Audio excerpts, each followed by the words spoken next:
Well, He is the Story. This is our summer devotional. We're in week 6 this week. And just a reminder, just like Jesus revealed to the disciples on that road to Emmaus after his crucifixion and resurrection, that he was the fulfillment of all of Scripture, all the Hebrew Scriptures. So this summer, we want to do the same thing. We want to look at some of these stories in the Old Testament and how they're fulfilled in Jesus and how that impacts our lives.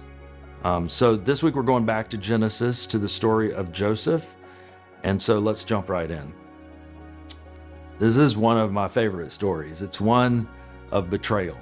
And it takes most of the book of Genesis to tell the story, actually. Joseph is the favored son, and his brothers can't stand it. They throw him in a pit, sell him into slavery for silver, and tell their father he's dead. And in Egypt, he's falsely accused and forgotten to rot in prison for years.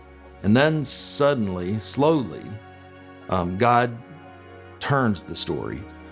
Joseph rises to the second highest seat in the land.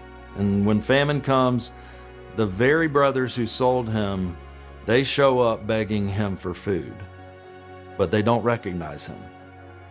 And so he holds the power to destroy them, to get vengeance, but instead he weeps and he forgives. And the line says, "You intended to harm me, but God intended it for good."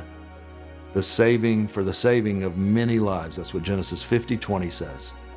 So he was betrayed by his own, sold for silver, suffered unjustly, but he was raised to power, and from that height he saves and forgives the very ones who betrayed him. What a powerful story.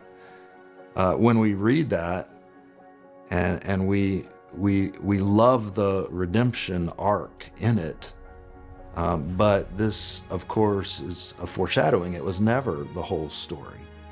See, every part of Joseph's life and this story is a rehearsal for someone else, and Luke shows us the full story, the full performance of it. So, like Joseph, Jesus was rejected by his own, and Luke put it right at the start of his ministry in his hometown.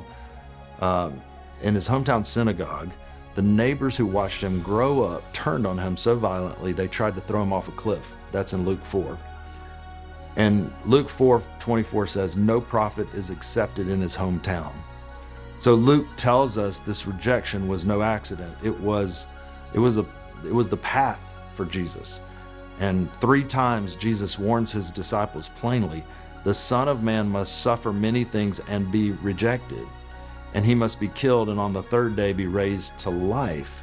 So betrayed for silver like Joseph, suffering for glory like Joseph, and then the most Joseph-like moment of all, from the seat of his suffering, with the power to condemn the very people whose sin put him there. Jesus instead does what Joseph did, only deeper.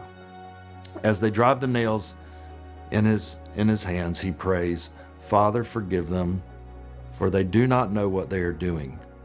Here's the pattern God writes again and again and again. What people mean for evil, God means for good, for the saving of many lives. The cross was the worst thing human beings ever did, and God turned it into the best thing that could ever happen to us, which means the wounds that feel like the end of your story may be exactly where God is doing his deepest work. So the question I want to leave you with this week is this: is there a chapter of your story you've written off as only damage? What might it look like to trust that God can even mean that or use that for good, even in the saving of many lives? So sit with that, and we'll be right back here next week.